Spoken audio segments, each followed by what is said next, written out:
Africa Content TV.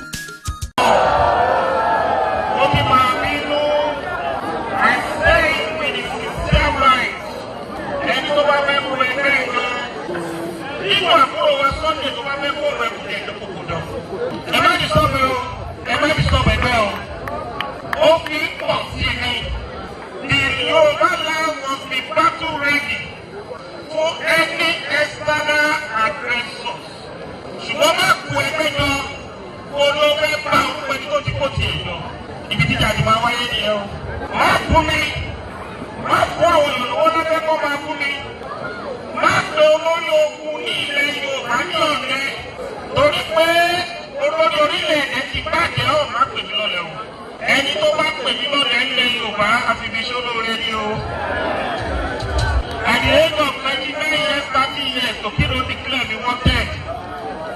Ó declared me wanted for 18 months. Mi ò sábò Nàìjíríà o. Nígbà tó yá mo dẹ̀ sọ̀rẹ́dà mi tọ́lọ́pàá mo face case ẹ̀ mo dẹ̀ wí yẹn. Another challenge you, another challenge you, another challenge you, OPC challenge you, another challenge you, another challenge you, OPC challenge you.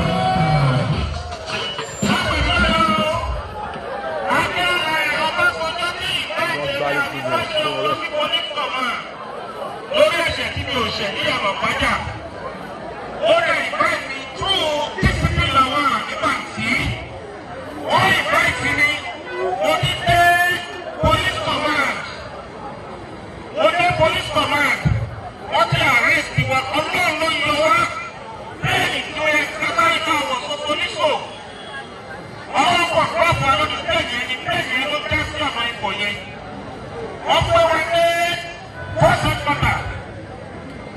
Wọ́n charge wa sí Kirikiri àti gbàgbé from Kirikiri wọ́n ti rí arrest wa.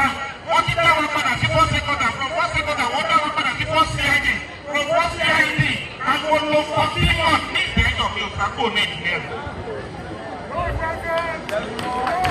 Mi ò sákò Nàìjíríà. Wọ́n ọ̀fà mi ní scholarship.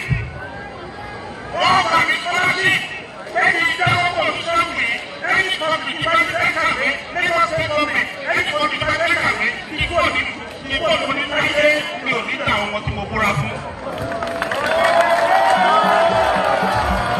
I am where I see.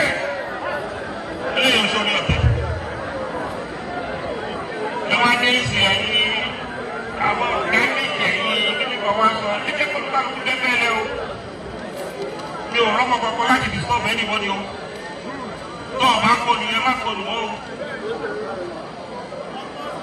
Ẹ jẹ́ kólúkálukú dẹ́gbẹ́ yẹn à ń pọ̀ sí ni. Ìyàtọ̀ àgbà lẹ́ni tó ní mission fúnra rẹ̀ àtẹni tó ṣe ìdúró kò báyà o. Ìyàtọ̀ àgbà lẹ́ni tó ní determination láti ṣe struggle àtẹni tí ò ṣe ìdúró tó ń fọ́ ọ̀dọ̀. Sẹ́ẹ̀kọ́ ìlẹ́gbẹ́ ti wá. Iṣẹ́ ẹgbẹ́ tó ti bẹ́ẹ̀ lórí olóṣèlú. Olóṣèlú ò ń ṣọ̀tá wa ní our brothers and sisters.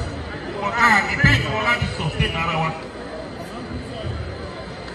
Oore ọdún ifá là ń ṣe yìí, èyí babaláwo lẹ́wà bí. Ẹ quantify owó tó wà bí báyìí, owó tá a ti ná síbí. In our own account, láàárọ̀ yìí, we have spent almost 10.5 million naira bí báyìí. Tó bá yẹ kí n lọ fún wa kí n lọ sọ́ọ̀sì Òṣogbo àbí Ọ̀ṣun Òṣogbo ti bẹ̀rẹ̀ o. Ẹnìkan wa bá lóun fa rẹ̀ ìwé àwọn akọ́ni fún wọn kéré sí nọ́mbà wa. Wọ́n kéré sí nọ́mbà wa. Wọ́n kéré sí nọ́mbà wa. Ọmọdé wọ̀nyí kéré sí nọ́mbà wa. Wọ́n kéré sí nọ́mbà wa. Wọ́n kéré sí nọ́mbà wa. Wọ́n kéré sí nọ́mbà wa.